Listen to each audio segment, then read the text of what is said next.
En aquella cruz donde encontramos ánimo, consuelo, esperanza, donde encontramos sentido a nuestras vidas cuando las cosas no parecen caminar bien, es en la cruz de Cristo que todo cobra sentido. Amén. Es hermoso poder cantar eso juntos y poder estar hoy acá en la casa del Señor. Hermanos, vamos a continuar vamos a continuar en nuestra serie de Lucas. Lucas capítulo 9, hemos llegado a la transfiguración. Es un pasaje muy hermoso, muy bello y espero que sea de ánimo para todos nosotros. Hoy vamos a ver la vida verdadera en la gloria de Cristo. Y quiero que te hagas esta pregunta. ¿Qué es la vida real? ¿Qué es la vida verdadera? Algunas personas piensan que la vida real es solo lo que puedes tocar, lo que puedes ver y lo que puedes escuchar, lo que puedes oler. Eso es la vida real. Y otras personas dicen que esto no es la vida real, que la vida real es lo que ocurre después de la muerte. Incluso dentro del cristianismo puede ocurrir así. Algunos cristianos piensan la vida real es esto que yo toco y otros cristianos pueden decir la vida real es cuando nos morimos y nos vamos donde el Señor. Pero ¿qué es la vida real realmente? Tiene que ver mucho con la gloria de Cristo. Y es curioso, hermanos, porque aún dentro y fuera del cristianismo está esto que la gente, no sé si puedes tocar tus manos, hay personas, tocar tus brazos, puedes hacerlo, no te preocupes. Hay personas que piensan que solo esto es la vida real. Y no podemos caer tampoco en las creencias de que lo real es aquello efímero que no puedo tocar. Pero la realidad, a la luz de las Escrituras, conforme el carácter de Dios, es que lo más real es aquello donde se une lo espiritual con lo material. Y eso fue lo que Cristo vino a hacer. Piensa bien, cuando Dios creó en el principio todas las cosas, Él creó los cielos y la tierra. Él puso al hombre y a la mujer en un jardín para que vivieran con Él. Y el Dios que es espíritu se paseaba con el hombre y la mujer por las tardes en aquel jardín antes del pecado. Luego el pecado hizo esa separación entre Dios y los hombres y ahora Jesucristo viene y hay una promesa en Apocalipsis. Por todo lo que Cristo hizo, veremos cielos nuevos y tierra nueva. Jesucristo vino a volver a unir lo material y lo espiritual porque eso es la vida real. No solo lo material, no solo lo espiritual, la vida real es unir lo espiritual con lo material. Iglesia, te pediría que por favor te pongas de pies para dar lectura a esta porción de la transfiguración de Cristo. Lucas capítulo 9, si se pueden poner de pie por favor. Lucas capítulo 9, versículos 28 al 36, honrando al Padre, al Hijo y al Espíritu Santo. Y como 8 días después de estas palabras, Jesús tomó con él a Pedro, a Juan y a Jacobo, y subió al monte a orar. Mientras oraba, la apariencia de su rostro se hizo otra, y su ropa se hizo blanca y resplandeciente. Y de repente 2 hombres hablaban con él, los cuales eran Moisés y Elías, quienes apareciendo en gloria hablaban de la partida de Jesús que él estaba a punto de cumplir en Jerusalén. Pedro y sus compañeros habían sido vencidos por el sueño, pero cuando estuvieron bien despiertos vieron la gloria de Jesús y a los 2 varones que estaban con él. Y al retirarse ellos de él, Pedro dijo a Jesús: Maestro, es bueno quedarnos aquí. Hagamos 3 enramadas, una para ti, otra para Moisés y otra para Elías. Pero Pedro no sabía lo que decía. Entonces, mientras él decía esto, se formó una nube que lo cubrió y tuvieron temor al entrar en la nube. Y una voz salió de la nube que decía: Este es mi Hijo, mi escogido, oigan a él. Después de oírse la voz, Jesús quedó solo. Ellos mantuvieron esto en secreto por aquellos días, no contaron nada de lo que habían visto a nadie. Amén. Oremos. Gracias, Señor, por este tiempo que nos permites leer tu palabra, tu gloriosa palabra donde se habla de la gloria, la majestuosidad y la belleza plena de Cristo, quitando el velo de su carne para poder mostrarnos su gloria eterna, infinita, ese que es el Cristo, pero también es divino, ese que es terrenal, pero también es celestial. Es el Dios altísimo por encima de todos los poderes de este mundo visible y el mundo invisible. Jesucristo, el Dios sobre todas las cosas, hecho carne, que ha venido para volver a unirnos a nosotros, los seres humanos, con nuestro Creador, por medio de su sacrificio en la cruz del Calvario. Ayúdanos, Señor, porque el mundo nos agobia. Las situaciones difíciles, el sufrimiento, las enfermedades, las crisis financieras nos agobian, Señor. Los dardos del enemigo nos cansan, nos fatigan, Señor. Y estamos escuchando muchas voces que nos dicen que vivimos derrotados, Señor. Ayúdanos a ver la victoria suprema y plena que hay en Cristo para todos aquellos que hemos puesto y estamos poniendo nuestra esperanza solamente en Él. Ayúdanos, Señor, para dejar de escuchar esas voces del mundo, del diablo y de nuestra carne y escuchar la voz de tu Hijo Jesucristo. Dame sabiduría, Señor, danos entendimiento para comprender tu palabra y vivir tu palabra. En el nombre de Jesús, amén. Amén, iglesia. ¿Pueden tomar asiento, por favor? ¿Sabes? Es increíble cómo en este momento han pasado muchas cosas. Mateo nos dice que esto ocurrió en Cesarea de Filipo, a los pies del monte Hermón. Algunos piensan que Jesús estaba en el monte Tabor, pero no hay manera de 6 a 8 días llegar desde Cesarea de Filipo hasta el monte Tabor. Esto es importante porque él está en este monte Hermón. Aquí había era el epicentro del paganismo, de la adoración idolátrica, y estando Jesús a las faldas de este monte, es donde él pregunta: ¿quién dicen ustedes que soy yo? Es donde Pedro dice: tú eres el Cristo, y en Mateo 16:8 Jesucristo dice: sobre esta roca edificaré mi iglesia. Y ahí había un templo pagano. Eso lo podemos saber por todo el estudio que ha habido de historia y de teología al pasar de los tiempos. Ahí había un lugar de adoración pagana que se llamaban las puertas del Hades. Y Jesús dice: y las puertas del Hades no resistirán mi iglesia. 6 días después ocurre la transfiguración y llegamos a este punto. Pero quiero que en primera instancia, hermanos, veamos el éxodo de Cristo. Y te tiene que sonar esto extraño. El éxodo de Cristo. Que yo sepa, el Éxodo es uno de los libros del Antiguo Testamento escrito por Moisés. Que yo sepa, el Éxodo es aquel viaje desde Egipto hacia la tierra prometida que hizo el pueblo de Israel. Ellos vivieron un éxodo porque pasaron por un desierto hasta llegar a la tierra prometida. Sí, hermanos.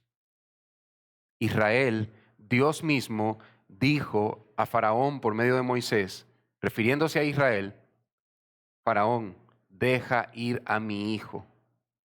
Y dice Oseas: de Egipto llamé a mi hijo. Esto primero se refirió a Israel como el hijo de Dios en la tierra, y ahora el hijo unigénito del Padre está cumpliendo su propio éxodo. No te estoy hablando de una teoría, de una propuesta, te estoy hablando de algo que está ahí en la palabra y lo vamos a ver en detalle, pero primero volvemos a este punto. Y como 8 días después de estas palabras, Jesús tomó con él a Pedro, a Juan y Santiago, Jacobo, el hermano de Juan, porque había otro Jacobo, y subió al monte a orar. Lucas resalta la oración que precede a la transfiguración. Mateo no nos dice este detalle, pero Lucas sí, porque Lucas, recuerda, está escribiendo a Teófilo y el Espíritu Santo nos escribe a nosotros. Lucas quiere que veamos que Jesús oraba antes de preguntar cosas difíciles. Jesús oraba antes de hacer una obra sorprendente. Es un llamado a nosotros para orar. Y ahora dice, después de estas palabras, ¿cuáles palabras? Según el Evangelio mismo de Lucas, versículo 26, Lucas 9, 26, el Hijo del Hombre vendrá en su gloria. El Hijo del Hombre va a venir glorificado, aunque ahorita es un humilde constructor de Galilea, Él vendrá glorificado. ¿Cuáles otras palabras? Versículo 27, algunos de los que están aquí no probarán la muerte hasta que vean el reino de Dios. Ese es el último versículo que leímos la prédica anterior. Algunos de los que están aquí no se van a morir sin antes ver el reino de Dios. Hermanos, Jesús está definiendo lo que es el reino de Dios. El reino de Dios no es simplemente o únicamente su segunda venida donde Él establece su reino. El reino de Dios es Jesucristo mostrando su gloria, quitando el velo de su carne, y ver a Jesucristo glorificado es ver el reino de Dios. Así que cuando nosotros leemos el relato de la transfiguración, estamos leyendo el relato del reino de Dios, de la gloria del reino de Dios. Y el objetivo del Espíritu Santo es para que cobremos ánimo, porque aún estamos en un mundo caído. Aun cuando haces todas las cosas bien para el Señor, aun cuando haces todo para la gloria de Dios, hay un mundo que sufre la maldición de la desobediencia. Hay personas que están dominadas por el egoísmo, por maldad, y hay huestes espirituales que se oponen a la vida del creyente. Pero aquí hay una esperanza en este texto para nosotros, que Dios quiere que cobremos, por medio de su palabra, que cobremos ánimo y fuerza. Y vemos aquí el círculo íntimo de los apóstoles, y este círculo íntimo son los mismos que vieron cómo Jesús resucitó a la hija de Jairo. Estos han ido aquí en cada lugar, este círculo íntimo, pero hermanos, son los que más van a sufrir persecución. Santiago, el hermano de Juan, que está aquí en este relato, viendo la transfiguración, es el primer apóstol en morir. Pedro muere de cabeza en una cruz.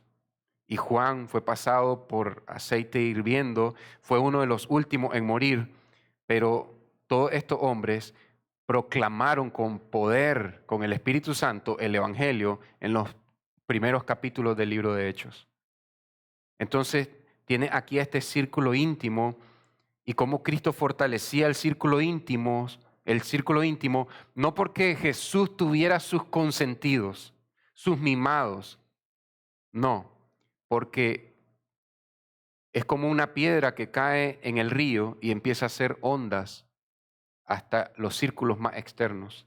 Jesucristo está fortaleciendo, animando, solidificando la fe de Pedro, Juan y Santiago para que estos después reafirmen y animen a sus hermanos. Míralo bien, iglesia, porque te van a decir que estos eran los favoritos de Jesús. Siguiente, Dios no tiene favoritos. Dice la palabra de Dios, Romanos 2:11, Dios no tiene favoritos.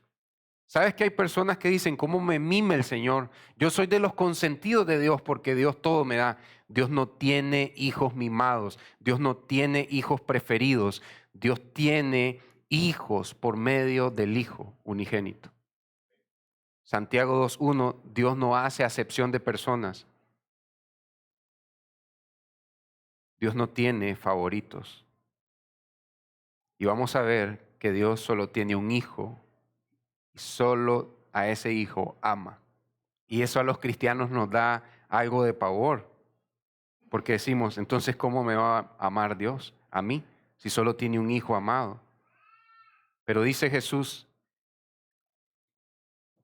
dice el relato que mientras Jesús oraba, versículo 29, la apariencia de su rostro se hizo otra. Hermanos, el mediador del antiguo pacto, cuando subía al monte, Jesús está subiendo a un monte a orar, y cuando él recibía la ley de Dios, cuando Moisés pasaba con Dios, dice que descendía y su rostro resplandecía. Y él tenía que cubrir su rostro, y con la tela de su vestido, Moisés ya podía cubrir el destello de su rostro. Pero mira aquí al mediador del nuevo pacto. La apariencia de su rostro se hizo otra y su ropa se hizo blanca y resplandeciente. Jesús no podía cubrir el brillo, el destello de su gloria con ropa. Su ropa se volvió resplandeciente. ¿Y sabes qué te dice eso? Tal vez para nosotros no pese mucho, pero en el primer siglo la iglesia primitiva sufrió esto. Jesús fue un hombre usado por Dios, el Espíritu Santo descendió en su bautismo y cuando Jesús murió en la cruz, el Espíritu Santo lo dejó. Todo el tiempo, toda la plenitud de la deidad habitó corporalmente en el cuerpo de Cristo. Todo el tiempo. Y aquí te muestra que la gloria no es que fue bañado con la gloria de Dios. La gloria de Dios emanó de Cristo hacia su rostro y hacia su ropa, desde adentro hacia afuera. Eso es importante, iglesia. Su ropa se vuelve brillante y aquí Cristo está permitiendo que miren el brillo refulgente del Hijo del Hombre. Cristo quita el velo de su carne para que puedan ver cómo es Él realmente y en este momento se empieza a unir la esfera espiritual con la esfera terrenal en un solo punto, en esta montaña donde había un culto pagano. Aquí está Cristo mostrando la gloria de su reino. Es lo mismo que pasa hoy en día con las iglesias cristianas. En lugares donde personas están adorando a dioses de la cultura, las iglesias proclaman el nombre de Cristo. Y esto está trayendo luz a los lugares cuando la iglesia proclama la gloria de Cristo en el canto, en la oración y en la predicación. Jesucristo estuvo orando, luego mostró su gloria y dice aquí el versículo 30, y de repente dos hombres hablaban con él, los cuales eran Moisés y Elías. Ahora, siempre nos preguntamos los cristianos, ¿por qué Moisés y Elías? Y hay una respuesta simple, lógica, coherente con el texto. Y los cristianos decimos, porque Moisés era el dador de la ley y Elías estaba en representación de los profetas. Y lo que significa esto es que la ley y los profetas están avalando a Cristo. La ley y los profetas avalando a Cristo. Iglesia, pero hay algo más profundo. Y esto nos va a dar entendimiento que por qué Pedro quiere hacer 3 enramadas. ¿Por qué quiere hacer Pedro con Juan y Santiago 3 tabernáculos? Uno para ti, uno para Elías y uno para Moisés. Sí, tienes a Moisés, el mediador del antiguo pacto. Tienes a Moisés, el que redimió, el instrumento humano de Dios para redimir a su pueblo de Egipto hacia la tierra prometida. Pero hay algo que pasó aquí con las 10 plagas de Egipto. Dios trajo juicio a los dioses falsos de Egipto. No eran solo estatuas, no eran solo dioses que estaban en la imaginación de los egipcios. Moisés dice en Deuteronomio que en Egipto se adoraban demonios. Y con las 10 plagas Dios va venciendo. Tenés un Dios que te protege de las ranas, te voy a mandar una plaga de ranas y va a ver cómo tu Dios no puede. Dios está trayendo juicios sobre los dioses de Egipto. Mira, Dios pudo haber hecho esto. Moisés, ve, yo voy a hacer sufrir a Faraón con su hijo enfermo y voy a mandar a mi ángel para que mate a todos los soldados egipcios para que el ejército egipcio no pueda seguir a los israelitas y hasta que Faraón esté sufriendo por su hijo, yo ablandaré su corazón y él dejará ir a Israel. Y no va a haber ejército para que persiga a los israelitas en el desierto. Pero ¿qué hizo Dios? Trajo juicio con hacia cada una de las deidades de Egipto. Esto mismo pasó con Elías.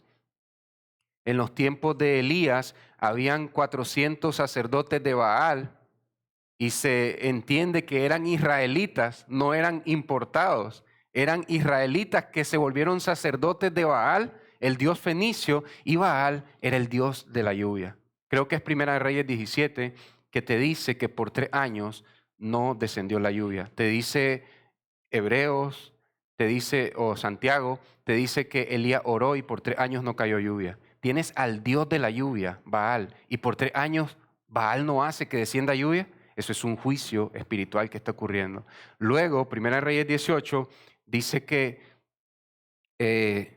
Elías dice, a ver qué Dios es el Dios verdadero y hace descender fuego del cielo. ¿Será que su Dios de la lluvia puede hacer que baje fuego del cielo? Y los sacerdotes se sajaban y no caía fuego del cielo. Y el Dios vivo sí hizo descender fuego del cielo. Y dice Elías, ahora sí, va a caer lluvia y va a empezar una nube pequeña hasta que venga la lluvia. Lo que Baal no pudo hacer, lo hizo el Dios vivo al que adoramos. Y aquí tiene a estos dos hombres y están con el Hijo del Hombre glorificado, brillante como el oro, brillante como el bronce, brillante como el fuego, y están aquí estos tres en una montaña. Entonces esto ya cobra más sentido. Tratemos de meternos, iglesia, en lo que fue la mente de Moisés, la mente de Juan y Santiago cuando están viendo esto. Dice el versículo 31, Moisés y Elías, quienes apareciendo en gloria hablaban de la partida de Jesús. Todas las versiones en español dicen la partida de Jesús, que él estaba a punto de cumplir en Jerusalén. Y a nosotros nos parece que es simplemente un viaje, pero hay algo más profundo y por eso estamos hablando del éxodo de Cristo. Pero antes de hablarte de este detalle de la partida de Jesús, quiero que mire esto. Solo Cristo puede mostrarnos la gloria del reino de Dios aquí en la tierra. Y solo Él puede hacer que sus santos regresen a la tierra. Hay una parábola en Lucas que dice Abraham, el patriarca, ninguno de los que están a aquel lado del abismo pueden venir acá, ni nosotros ir para allá. Nadie puede. Hay personas que dicen que invocan espíritus de gente fallecida. Eso es imposible. Solo Dios puede traer fallecidos a este mundo. Solo Dios puede hacer esto. Y Cristo es Dios. Esto está demostrando que Cristo es Dios nuevamente. Cuando la gente bruja dice que habla con difuntos fallecidos, realmente o está inventando, la mayor parte del tiempo está inventándose y está sacando deducciones por lo que puede ver a simple vista del familiar que va a consultar a un espiritista, o está teniendo información de un espíritu malvado, de un espíritu inmundo. Pero nadie puede contactar a espíritus de familiares fallecidos. Solo Cristo puede traer gente del otro lado de la existencia a este plano de la existencia. No hay ni una sola vez que alguien haya podido hacer eso, si no es que Dios mismo lo hace. Nadie puede hacer eso. Los brujos se jactan de un poder. Lo que pueden es acceder a este tipo de información con espíritus inmundos, espíritus, seres malvados, pero ellos no pueden contactar. Pero Cristo trae a dos santos glorificados y están aquí con Él. Y esto es hermoso, hermanos. Te hablé hace un par de domingos de que Moisés no pudo entrar a la tierra prometida porque él pecó contra Dios cuando golpeó la roca. Pero aquí está Moisés en la tierra prometida. Solo Cristo puede hacer que los que mueren en su esperanza, con su esperanza puesta en Él, logren entrar a la ciudad de Dios. No sé si te habías puesto a pensar, Moisés está en la tierra prometida. En Deuteronomio 32, 52, Dios le dijo a Moisés, no va a entrar a la tierra prometida porque me desobedeciste. En vez de hablarle a la roca, la golpeaste 2 veces.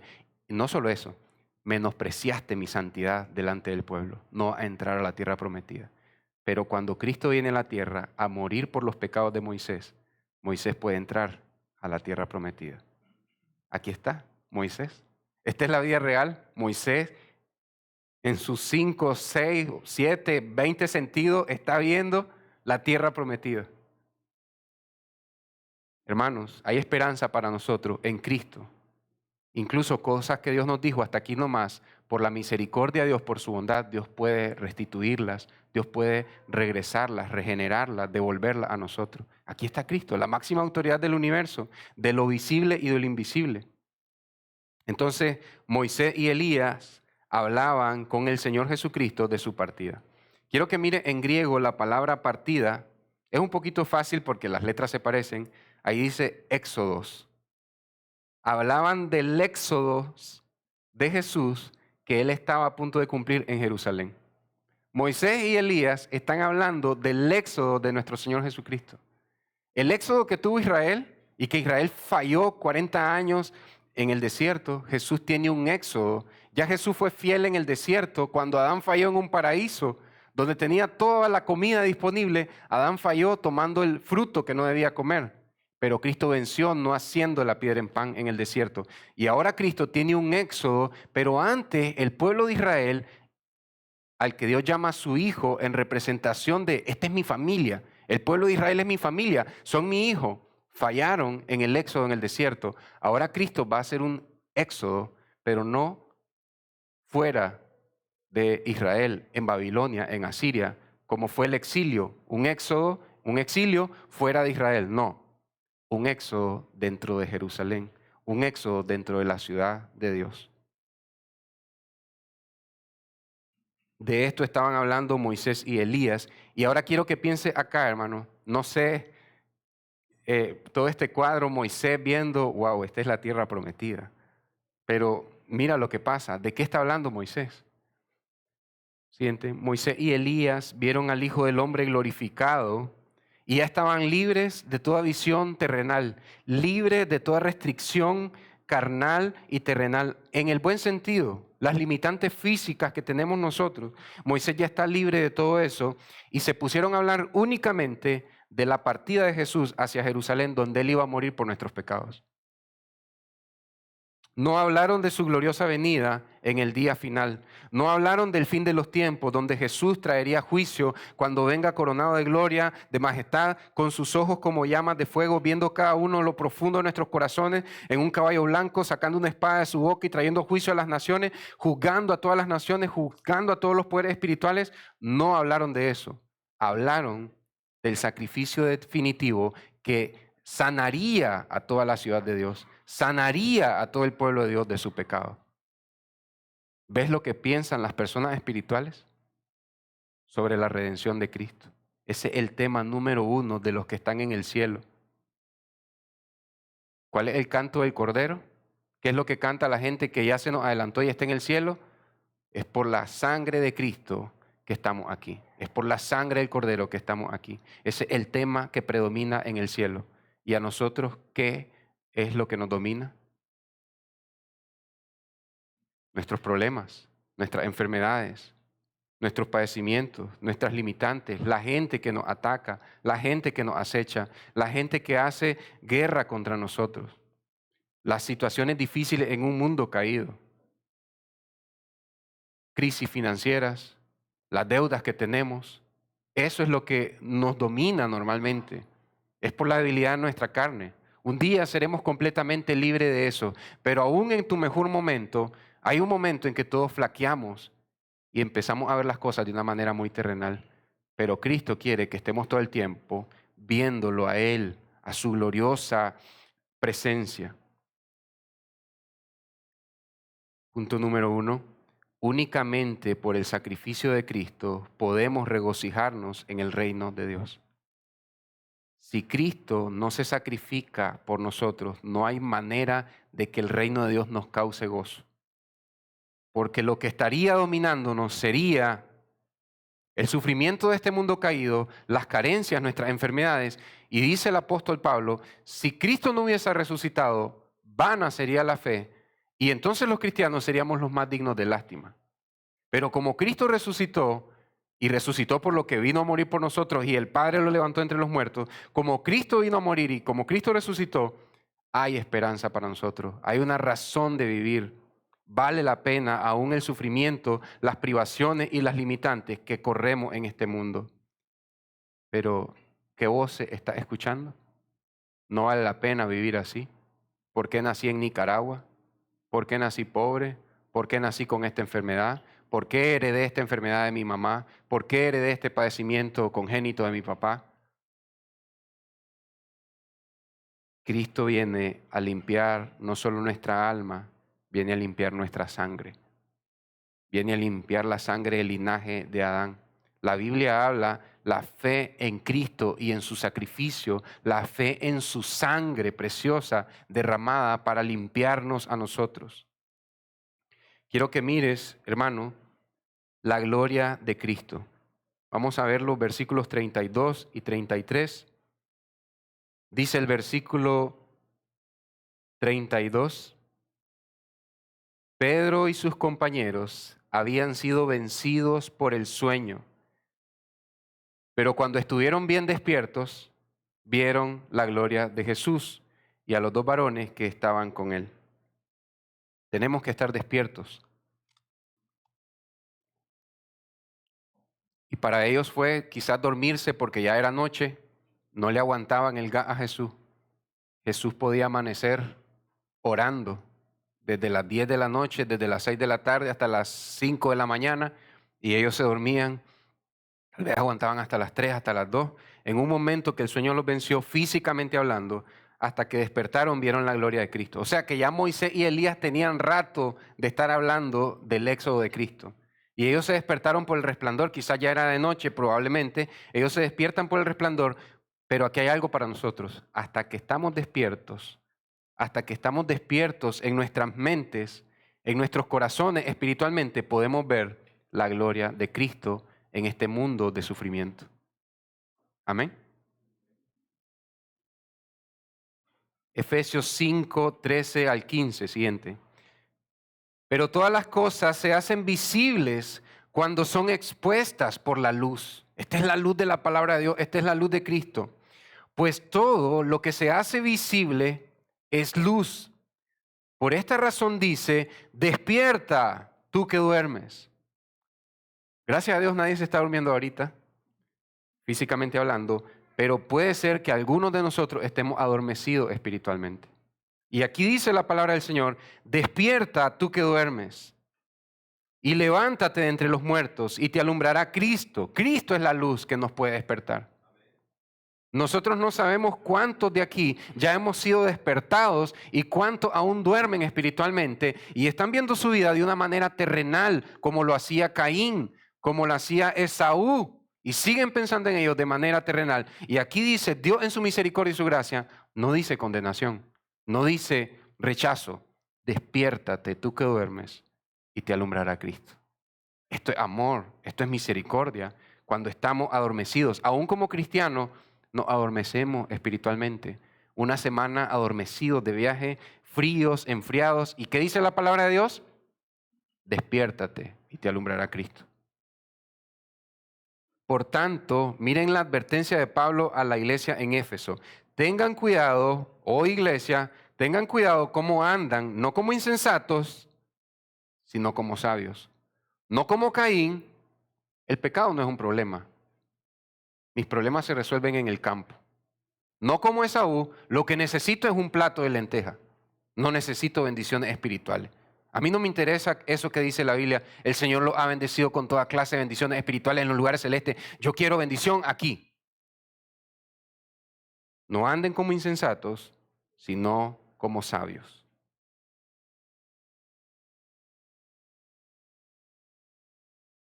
Versículo 33. Y al retirarse ellos de él, se refiere a Elías y Moisés, no se fueron, dieron un paso atrás, se alejaron completamente, estaban juntos, estaba Cristo en el centro, por encima de ellos dos, el Altísimo, y un poquito más abajo en la montaña, pero pegados a Cristo, estaban Elías y Moisés, viendo a Cristo, dándole la espalda a Pedro, Juan y Santiago. Pero en algún momento algo vieron Moisés y Elías que se retiran y se apartan de Cristo. Y al retirarse ellos de él, Pedro dijo, se retiraron porque Pedro iba a hablar. Maestro, es bueno quedarnos aquí. Iglesia, nos parece que sea bueno quedarnos aquí. Pedro lo pensó, uno de los 12 apóstoles. Maestro, es bueno quedarnos aquí. Están en el pie del monte, Jesucristo está en la parte más alta que se puede, y Pedro sube un poco y dice, es bueno quedarnos aquí. Hagamos 3 enramadas, una para ti, lo menciona de primero, le da preeminencia a Cristo antes que a Moisés, antes que a Elías. Y dice, otra para Moisés, al mediador de la ley le da más preeminencia que a Elías, y otra para Elías, el representante de los profetas. Pero Pedro no sabía lo que decía. Está hablando el Espíritu Santo a través de Lucas. Y quiero que piense ahora a Pedro, wow, el dador de la ley, el representante de todos los profetas del antiguo pacto.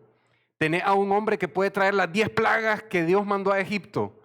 Y tenés a este que puede hacer que deje de llover por 3 años y que caiga fuego del cielo. Ahora sí se la van a ver Herodes y el César. Ahora sí va a haber el imperio romano. Y aquí está el Hijo del Hombre glorificado. Hagamos 3 enramadas y que empiece el juicio de Dios.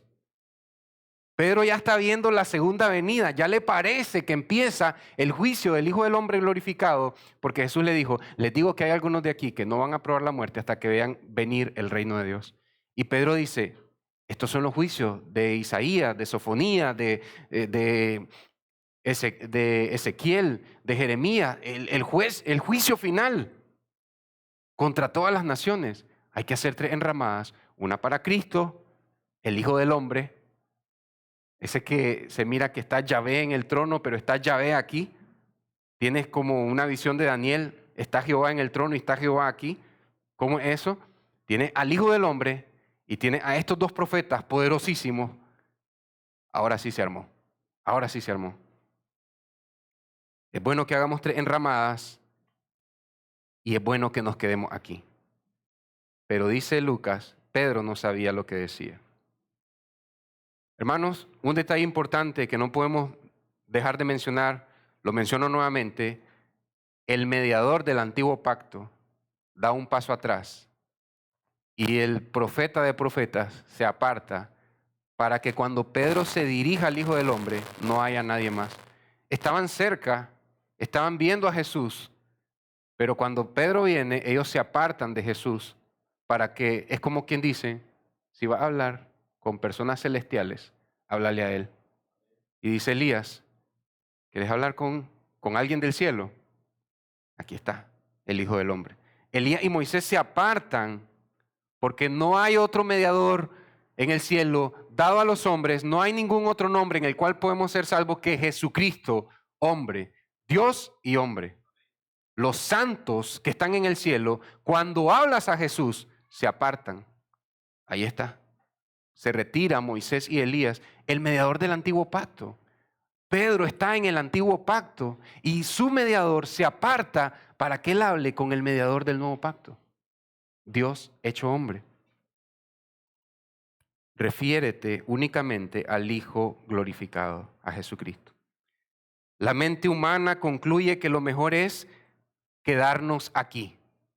Lo mejor es construir aquí un reino, establecerme en este mundo, conseguir un buen trabajo, conseguir un buen apellido, conseguir una buena familia, conseguir un buen vehículo, conseguir un buen par de zapatos. Lo mejor es que yo me establezca aquí, porque pensamos en base al miedo.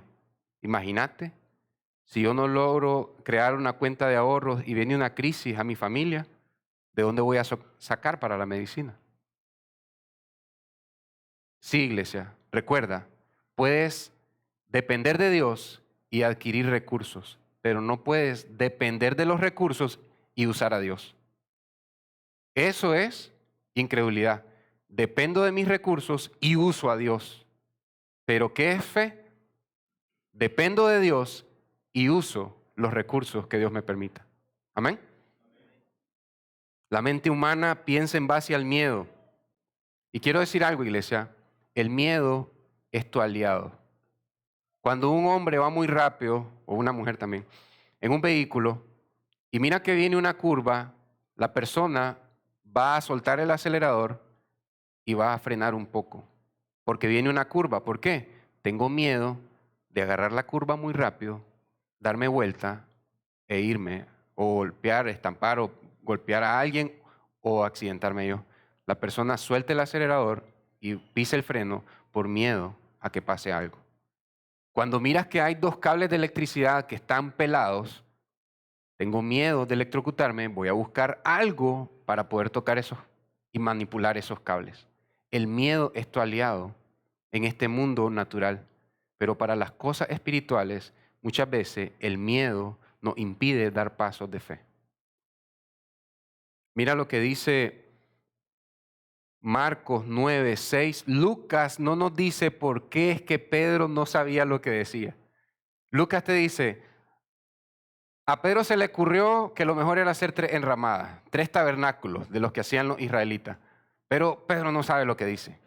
Pero mira Marcos lo que dice, porque Pedro habló con Marcos, su discípulo, y Marcos escribió de primera mano lo que Pedro le dijo. Porque él no sabía qué decir, pues estaban aterrados. ¿Sabes cuál es la palabra ahí? Ekphobos. Tal vez le suena. Aracnofobia, claustrofobia, viene del griego phobos, y ekphobos significa excesivamente lleno de pavor, de miedo, de terror. Entonces, Pedro se le ocurrió que lo mejor era quedarse aquí y hacer 3 tabernáculos porque estaba lleno de miedo. Cuando tú y yo pensamos que lo mejor es establecernos aquí, es porque estamos llenos de miedo. Y Jesús dice, ustedes no saben de lo que están hablando. No hagan tesoros en la tierra donde el óxido y la polilla se les van a comer los trajes que solo se ponen en diciembre. Sacan la ropa para una boda, sacan la ropa para una celebración, para Navidad, y tiene una manga carcomida. No hagan, no es pecado guardar ropa, ¿ok? No hagan tesoros en esta tierra porque aquí hay una manifestación de que la tierra está bajo maldición. Hagan tesoros en el cielo. Y lo dice el que descendió del cielo. Lo dice el que está adornando el cielo con piedras preciosas, si lo quieres ver así como en Apocalipsis. Lo dice el creador del paraíso, que hizo los árboles más bonitos y que le dio al hombre las papilas gustativas, que le dio a Eva las papilas gustativas y el ojo para deleitarse en la creación. Ese que sabe hacer el placer humano, te dice, no hagas tesoro aquí.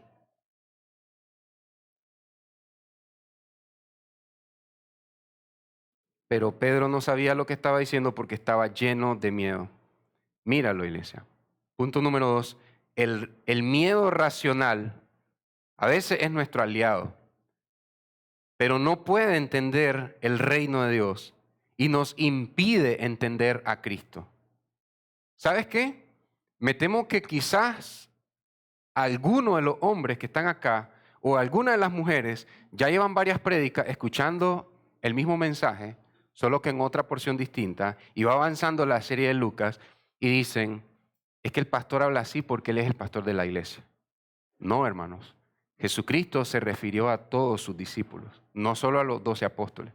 Yo ni por cerca de apóstol, pero es discípulo de Cristo. Y Él habló a todos nosotros, los discípulos, fuera del círculo de los apóstoles, a nosotros, y nos dijo, quien quiera seguirme, niéguese a sí mismo, tome su cruz cada día y que me siga. Este es el que quiere ser mi discípulo, dice Jesús. Es para todos nosotros, no es porque yo sea el pastor de la iglesia.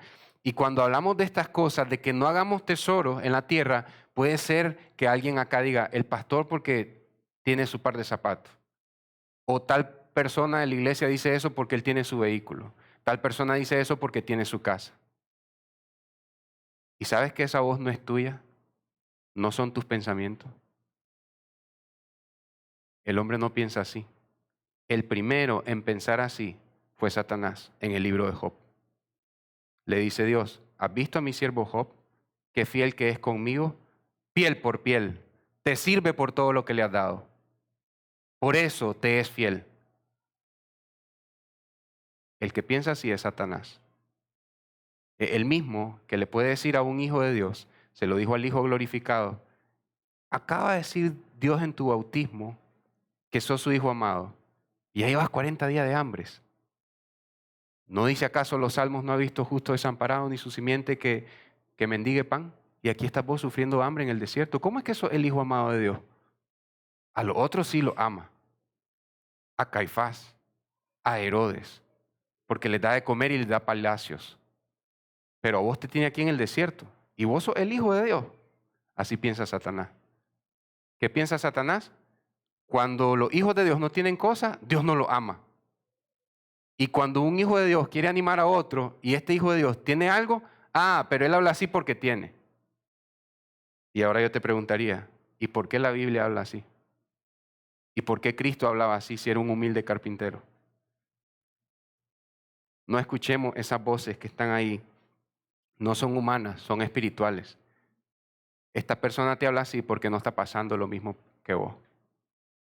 Estás diciendo que para poder escuchar la palabra de Dios, la persona tiene que venir con un balazo en la pierna, con un machetazo en el cuello y haber sufrido algo en la calle, y de esa manera sí lo voy a escuchar porque es una persona que está sufriendo igual que yo. Si no, no lo voy a escuchar. ¿No fue lo que dijo Satanás de Job? Es que él te sirve porque está así. ¿Y qué hizo Job cuando llegó la lepra? ¿Qué hizo Job cuando murieron sus hijos? Cuando murieron sus hijas. ¿Qué hizo Job cuando su esposa blasfemó contra Dios? ¿Qué hizo Job cuando sus amigos le dijeron, esto malo que te está pasando es porque has pecado? ¿Qué hizo Job? Job 19, creo que es el 25. Yo sé que aunque mi piel sea deshecha, con mis ojos veré a mi Redentor. Con estos mismos ojos voy a ver a mi Salvador. Yo veré a mi Dios. Cuando pienso en esto, me abruma. Eso fue lo que pasó con Job. Escucha a Job hablando desde la lepra, desde su llaga, diciéndote que lo mejor para él es que él tiene a su Redentor, aunque perdió a todos sus hijos. Necesitamos, más que escuchar a Job, escuchar a Cristo. Mira los versículos del 34 al 36. Yo, hermanos, no pienso, honestamente no, yo sé que los humanos pensamos cosas, pero hay unos pensamientos que son diabólicos. Y yo pienso que hemos escuchado muchas veces, muchas voces que no son de nosotros. ¿Sabes qué dice John Bunyan, el escritor del Progreso del Peregrino? Pasé años pidiéndole perdón a Dios por malos pensamientos y al final me di cuenta que no era yo, sino que el diablo me tiraba dardos encendidos y yo pensaba que era mi mente. Y yo pasé años pidiéndole perdón a Dios cuando venían malos pensamientos y era el enemigo susurrándome cosas, dice, para que yo viviera como un hijo derrotado, creyendo mentiras de este mundo. Pero fue hasta que Dios trajo su luz que me hizo ver que esa no era mi mente y pude refugiarme con la armadura del creyente, la armadura de Dios. ¿Cuántas cosas estás diciendo tú y dices, sí, estoy de acuerdo con esa vocecita que está en mi cabeza y es un dardo que el enemigo te tiró así, a ciegas? No te mira, él solo tira una mentira. Decía Juan Calvino que a veces Satanás tira sus dardos encendidos con el arco de Dios. Este es el arco de Dios, la palabra de Dios. Satanás te puede decir, no es que sos su hijo amado. Dice que enviará a sus ángeles para que no tropieces, que cuando te tires del templo que no te pase nada. Aquí está la palabra de Dios, dice. La palabra de Dios dice esto. Satanás puede tomar el arco de Dios para tirarte sus dardos encendidos. ¿Y por qué la palabra dice que aquí tiene que pasar esto? Y vos estás sirviendo fielmente en la iglesia y mira cómo está tu casa. ¿Por qué tus hijos se portan mal si vos sos una mujer fiel en la iglesia? ¿Por qué tus hijos son desobedientes? ¿Por qué tu esposa actúa así si sos un hombre que se está entregando al Señor? ¿Por qué tu esposa reaccionó así si vos has buscado como nunca en estos 3 años al Señor? Está agarrando la palabra de Dios para hacernos dudar de Dios, porque quiere separarnos de Dios. Y de ahí, Eva, porque Dios no te comparte el conocimiento del bien y el mal, porque solo Él quiere ser un Padre amoroso que escoge lo bueno y lo malo para ti. Eva, toma vos tus propias decisiones. Adán, toma vos tus propias decisiones. Dice la Reina Valera, Eva tomó el fruto y le dio a su esposo que estaba ahí con ella.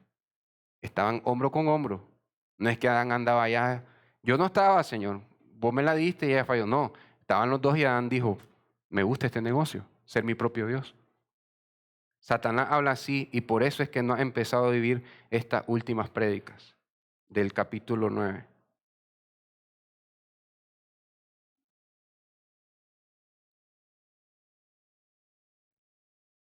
Escuchar a Cristo. Entonces, mientras él decía esto, se formó una nube que los cubrió y tuvieron temor al entrar en la nube. Está Moisés y Elías hablando con Cristo y Pedro interrumpe en representación de todos nosotros diciendo, lo mejor es que nos quedemos aquí. Pedro está representándonos a todos nosotros. Amén. No es que Pedro, qué bárbaro, no sabe lo que dice, amén, ni al hermano Lucas. No, nosotros tampoco. Yo no sé lo que digo a veces. Y le digo a mi esposa, lo mejor es que hagamos esto. Y dice Dios desde el cielo, pero Jimmy no sabía lo que decía. Aquí está Pedro en representación de nosotros. Y Pedro interrumpe a Moisés, Pedro interrumpe a Elías, que están hablando del éxodo, del sufrimiento, del sacrificio de Cristo. Pedro dice, dejemos de hablar de cruces y hablemos de enramadas. Dejemos de hablar de sacrificios, dejemos de hablar de sangre y hablemos de construir tabernáculos. Pedro interrumpió la conversación de sus mayores. Y ahora viene el Padre e interrumpe la conversación de Pedro con Jesús. Entonces, mientras él decía esto, se formó una nube que los cubrió y tuvieron temor al entrar en la nube. Lucas está usando la misma palabra que usó Marcos, fobia. Tuvieron terror al entrar en la nube. Esta gloria celestial que viene de parte de Dios, viene la presencia de Dios, lo está protegiendo para que Dios mismo no los fulmine. Esa nube es como un guante aislante. Esa nube está protegiendo a Pedro porque si un hombre mira a Dios se muere. Pero esta nube es misericordia que trae entendimiento a la mente de Pedro, a tu mente y a la mía. Esa nube cubre a Pedro, a Juan y a Santiago para que ellos se alineen a los planes que tiene Cristo. ¿Vas a dejar que la gloria de Dios cubra tu vida para que te alinees a los planes de Dios para tu vida? ¿O vas a seguir reclamándole como un niño mimado? Dios no tiene hijos mimados. ¿Vas a seguir como un niño malcriado? Dios no tiene hijos malcriados. Decía un pastor, Dios no tiene cabros, Dios tiene ovejas. Moisés y Elías estaban en ese entendimiento. Escuche el entendimiento de Moisés y Elías. Están hablando de su sacrificio en Jerusalén. El Cristo debe cumplir su éxodo en Jerusalén. No es tiempo de estar haciendo tabernáculos. No es tiempo de construir. Es tiempo de meditar en lo que Cristo vino a hacer. Por esto, dice Moisés, por eso yo y Elías, así hablaban los hebreos, yo y Elías, por eso estamos en el cielo, porque Cristo vino a morir. Nosotros entramos y ahorita Cristo está viniendo a pagar por nuestros pecados. Hablemos de eso. No hablemos de tabernáculos. Tabernáculo es un símbolo de la cultura y la religión judía. Pero Moisés dice, no importa, aquí está el Cordero de Dios. El mismo terror que sintieron al ver la gloria del Hijo fue el mismo terror que sintieron al ver la gloria del Padre. Pero el mismo amor con que lo ama el Hijo es el mismo amor con que lo ama el Padre.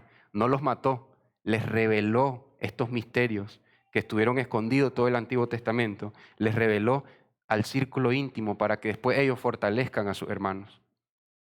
Y la voz salió de la nube y decía, versículo 35, este es mi Hijo, mi escogido.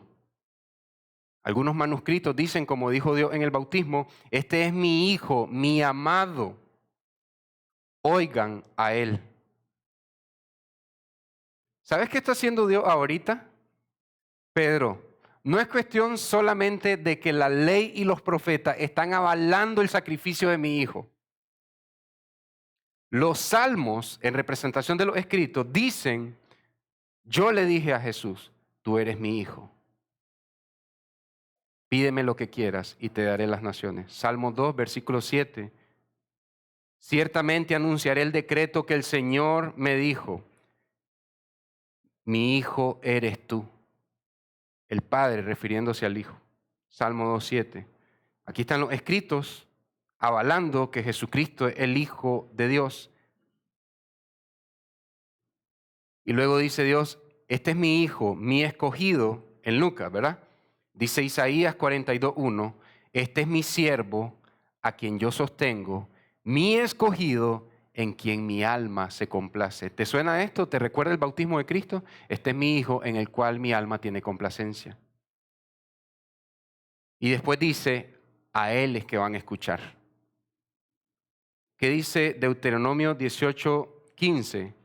Moisés diciéndole al pueblo de Israel, yo me voy a morir, yo no voy a entrar con ustedes a la tierra prometida, pero un profeta de en medio de ti y en medio de tus hermanos, un profeta como yo, te levantará el Señor tu Dios, un Dios íntimo y personal, te va a dar un profeta como yo, a Él oirán.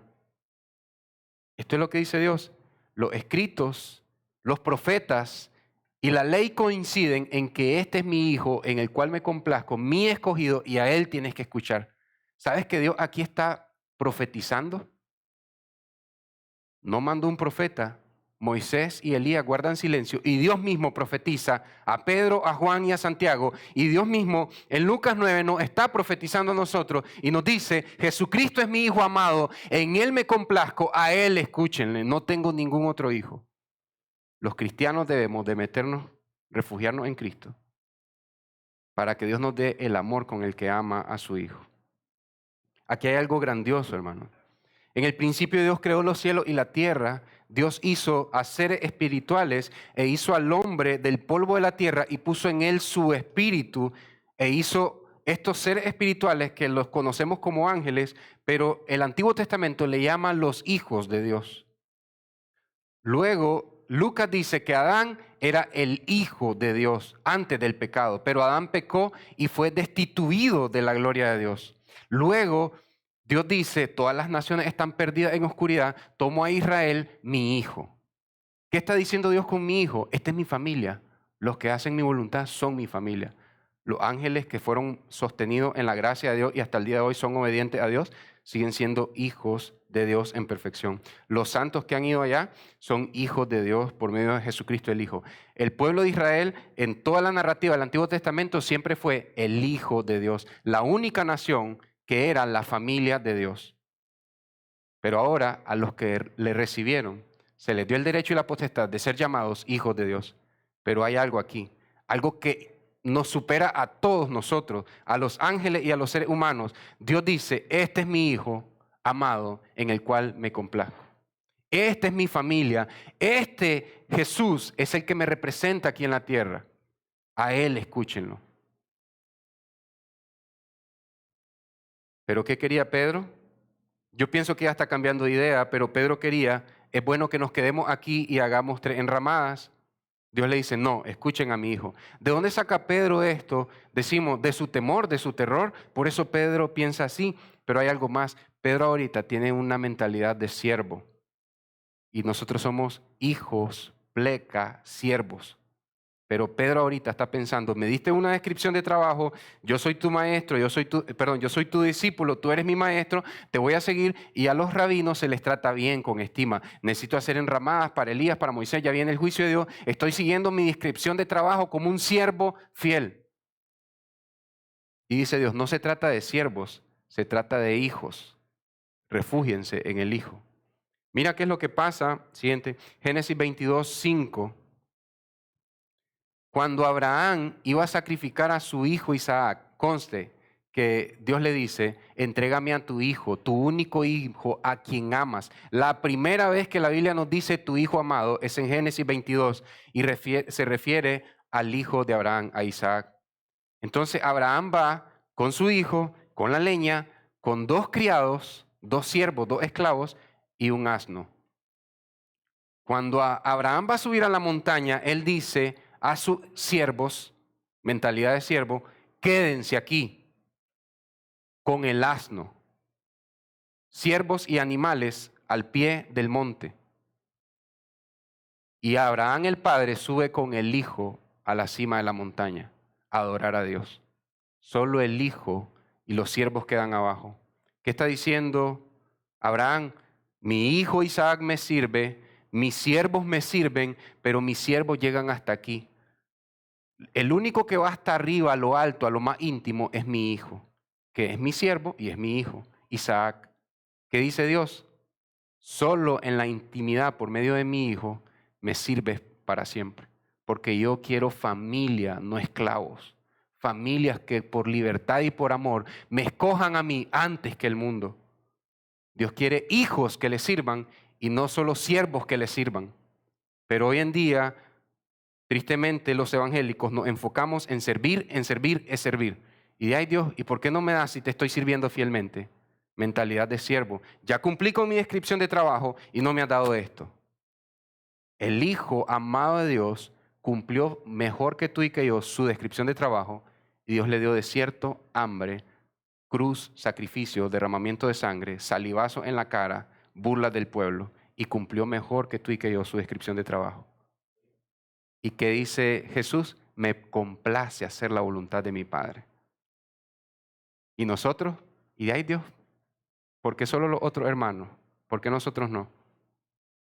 Porque estamos escuchando esa vocecita que dice, realmente Jesús te ama. Realmente Dios te ama. Y así te trata. Y mira cómo le serví. Dardo del enemigo. Pedro y Juan cambiaron su manera de ver las cosas. Juan 1:14, ahora sí entendemos por qué Juan pone esto al inicio. Juan se está refiriendo a la transfiguración. Dice, el Verbo se hizo carne, habitó entre nosotros.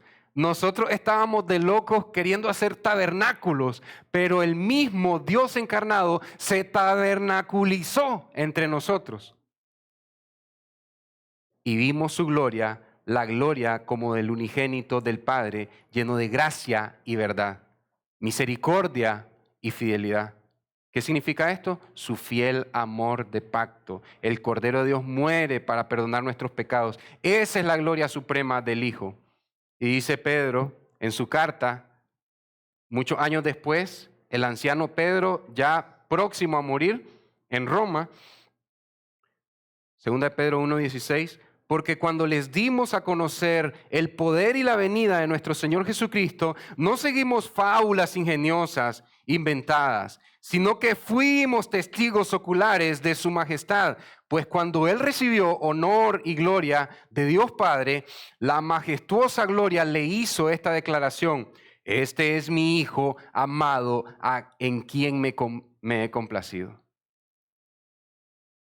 Nosotros mismos escuchamos esta declaración hecha desde el cielo, desde la nube, cuando estábamos con Él, con Jesucristo, en el monte.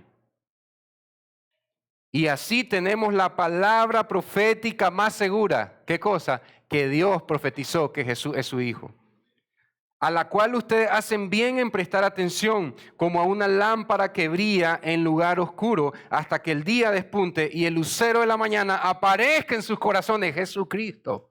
Jesucristo es el lucero de la mañana que aparece en nuestros corazones. La comprensión espiritual de la gloria de Cristo vence el dominio de la mente terrenal. Tu vida se basa en dominios, o te domina la mente terrenal o te domina la mente espiritual. Pero esta comprensión espiritual de la gloria de Cristo vence el dominio de la mente terrenal. ¿Y si no es tu mente? ¿Y si es un poder terrenal? ¿Y si es la sociedad que te dice, si no sos así, no vales nada? Y eso es lo que te está dominando. Comprender espiritualmente la gloria de Cristo vence el dominio de la sociedad sobre ti. La cultura te dice, no vales nada porque tu papá te abandonó. Comprender espiritualmente la gloria de Cristo te da poder para no vivir bajo eso. Porque dice el Salmo 27, aunque mi papá y mi mamá me tiren en el suelo y me dejen en la arena del desierto, detrás de ellos viene Dios y me recoge y me levanta del suelo. Aunque la gente me desprecie porque no tengo lo que esperan, Dios me levanta. La gente me desprecia y sigue caminando y Dios viene detrás de la gente. Dios, el Altísimo, glorioso, eterno, me mira a mí, un gusano de Jacob, y me recoge del suelo. La comprensión espiritual de la gloria de Cristo vence ese dominio de la mente terrenal. Y si hay un diablo, un calumniador que te dice, Dios no te ama porque eres pobre, Dios no te ama porque eres enfermo, Dios no te ama porque no tienes esto, porque no tienes hijos, porque no tienes tal cosa, porque no tienes este trabajo, porque perdiste esto, Dios no te ama porque no te dio gracia para que no echaras a perder esto en tu vida. Esa voz viene de Satanás. ¿Y qué es lo que dice Dios? Este es mi Hijo amado, a Él deben escuchar. No escuchen las voces terrenales. En algún momento mi voz puede fallar, iglesia. Y yo creo que ustedes han sido testigos de eso. Cuando confundo una palabra o cuando digo algo que después les pido perdón porque no es la manera correcta de decirlo, yo puedo fallar, tu voz puede fallar, la voz del mundo puede fallar, los poderosos pueden decir cosas que no son. Los científicos dicen, pensábamos esto, pero con mejores investigaciones llegamos a esta conclusión, estábamos errados y ahora estamos en lo cierto. Pero la voz de Cristo no falla. A Él escuchen, dice Dios, a Él escuchen. ¿Riges tu vida por un entendimiento terrenal? ¿Qué voces estás escuchando? La voz de Satanás que te dice, reclamarle a Dios, escupirle en la cara, que no te ha dado lo que has querido. ¿Sabes qué eso hicieron los fariseos? Cuando el Cristo de Dios, el Hijo del Hombre glorificado, está en la cruz, tú sabes que es Dios, pero ellos no saben por la ceguera de su corazón. Ellos escupen a Dios en la cruz. Le tiran saliva, le tiran ofensa. ¿Sabes por qué? Dios, no me gusta el Mesías que me diste. Un hombre desnudo, ensangrentado. Yo quería un Mesías político y militar, Señor, que venciera al imperio romano. Escupo tu Mesías, Dios. Muchos cristianos hoy en día escupen a Dios en sus oraciones cuando le dicen, no me gusta, odio la vida que me diste. Odio cuando permitiste ese abuso en mí. ¿Qué voz está escuchando? ¿Sabes que eso es insensatez en nosotros? Yo la he visto en mí, yo sé que tú también, pero Dios nos está llamando a ver la gloria de su Hijo. Y mira este Salmo 85, vamos a ir terminando, iglesia. El Salmo 85, 8, 12, en Reina Valera se comprende muchísimo mejor. Este es mi Hijo amado, a Él escuchen. Escucha a Dios, no a Satanás, no a sus demonios, no al hombre. Escucha a Dios. Ahora mira el Salmo 85 en todo su esplendor. Escucharé lo que hablará Jehová Dios, porque hablará paz a su pueblo y a sus santos, para que no se vuelvan a la insensatez. Cuando el pueblo de Dios no escucha a Jehová su Dios, el pueblo de Dios se vuelve a la locura y piensa como el mundo. ¿Has pasado este tiempo pensando como el mundo? Es porque no has estado escuchando la voz de Dios en las últimas prédicas desde que empezó Lucas 9. O cuidado, ya tienes más tiempo, hace 3 años, hace 10 años, has escuchado al mundo, has escuchado a Satanás, has escuchado a tu papá que te dijo, no vales nada porque no llenas mi estándar. Escuchaste a tu tía, a tu mamá, es que no sos un sobrino preferido porque no hiciste esto. Es que estar con vos es perder mi vida y por eso te rechazo. ¿Escuchaste esas voces? Dios hablará paz a su pueblo para que no se vuelvan a la insensatez. Ciertamente cercana está la salvación a los que le temen, para que habite la gloria de nuestra tierra, en nuestra tierra. Dice el versículo 10, la misericordia y la verdad se encontraron. Dice Juan, vimos gracia y verdad. En la cruz, la misericordia que nos perdona y la verdad de Dios, de que Dios es santo y nosotros pecadores, se encontraron en la cruz. La justicia, Dios es justo y tiene que castigar el pecado, y la paz, Dios quiere paz con los hombres, se besaron. Estaba tan cerca la justicia de Dios y la paz de Dios que se besaron. La verdad brotará de la tierra. ¿Cuál es la verdad? Dios perdona tus pecados. Cuando la sangre de Cristo está derramándose en la tierra del Gólgota, esa sangre clama mejor que la de Abel y dice, Dios perdona tus pecados. Muchos que viven mejor que nosotros van a condenación eterna. Pero esta sangre te dice, tiene una vida eterna para siempre en el regazo del Padre. Y estás llorando por un plato de lenteja. Tienes mi amor eternamente. Te perdoné todas tus ofensas. ¿O no te la ha perdonado Dios? La justicia mirará desde los cielos y Dios dice, con la muerte de mi hijo estoy satisfecho. No me tienes que pagar por tus pecados. Ya está, la deuda fue cancelada. Jehová dará también el bien y nuestra tierra dará su fruto. Amén. ¿Por dónde empieza todo? Porque Dios nos da paz y después viene el fruto de la tierra. ¿Qué queremos nosotros? El fruto de la tierra y la paz después. En Cristo obtenemos la palabra profética más segura, iglesia. Esta es la aplicación. Dios mismo profetizó, este es mi Hijo amado, en el cual me complazco. Y solo quiero decirte algo, anota esta cita, no está ahí. Sofonías 3:17. Dios, cuando mire a su pueblo en el día final, se regocijará con cánticos. Dios va a cantar cuando te mire. Yo sé que hay algunos aquí que cantan bonito y en el cielo hay gente que canta mejor que ustedes, pero yo quiero escuchar a Dios cantar cuando nos mire. Cuando mire a su Hijo en nosotros, Dios va a cantar. Sofonías 3:17.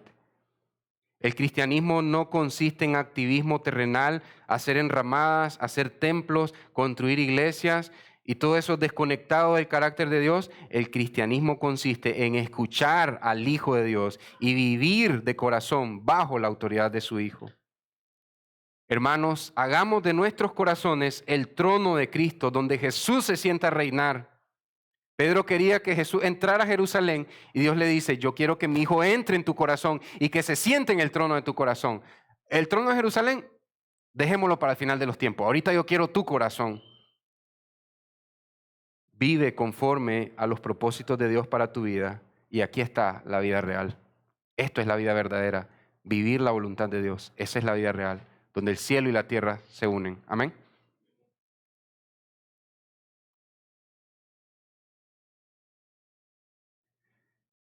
Gracias, Señor, por tu palabra. Señor, te pedimos perdón porque sí hemos escuchado muchas veces malos pensamientos y no vienen de nosotros, Señor. Sí tenemos un corazón engañoso y perverso. Sí somos pecadores. Sí hay redención en nosotros, Señor. Estamos matando al viejo hombre, Señor, pero muchas veces, muchos de los malos pensamientos se parecen a lo que Satanás le dijo a Jesús en el desierto. Se parece a la manera en que Satanás acusó a los siervos de Dios en el Antiguo Testamento, hablando del sumo sacerdote que estaba sucio en la visión de tu profeta Zacarías, Señor. Hablando de Job, que te sirve porque le das, y aun cuando Job lo perdió todo, seguía esperando en su Redentor, Señor. Perdónanos, Señor, porque en nuestra ignorancia no sabíamos que no éramos nosotros todo el tiempo, Señor. Sí, muchos malos pensamientos los hemos aceptado y los hemos cobijado en nuestro corazón, pero no nos dimos cuenta cuando el enemigo, mientras dormíamos, después de ver una película, después de escuchar una mentira de un familiar, puso cizaña en nuestros corazones y esa cizaña ha crecido junto al trigo, Señor. Pero hoy queremos que tu palabra desarraigue esa cizaña, Señor. Y nosotros renunciamos a esas mentiras de Satanás. Renunciamos a esos dardos del maligno porque queremos deleitarnos en Cristo, aunque no tengamos todo lo que queremos, Señor. Aunque no tengamos todo lo que esperábamos tener en esta tierra, hoy queremos que nuestro deleite supremo sea Cristo. Queremos deleitarnos en la gloria de tu Hijo Jesucristo, que está aquí en tu libro, en la Biblia, Señor. Danos gozo, danos deleite, Señor. No permitas que sigamos sometidos a los estándares del mundo, Señor. La iglesia nunca va a encajar en el mundo. Nuestra ciudadanía es de los cielos, Señor. Y a pesar de que nuestra ciudadanía es de los cielos, esperamos cielos nuevos y tierra nueva, Señor. Cuando Cristo termine de unir el cielo con la tierra, y ahí estará tu iglesia levantada en sus dos pies y levantando sus manos, adorando al Cordero, al esposo de la iglesia, a Jesucristo, el hombre perfecto, el Dios supremo, el Altísimo de nosotros, Señor. Consuela nuestros corazones y protege nuestras mentes de las mentiras del maligno. En el nombre de Jesús. Amén y amén. Amén, iglesia. Son amados.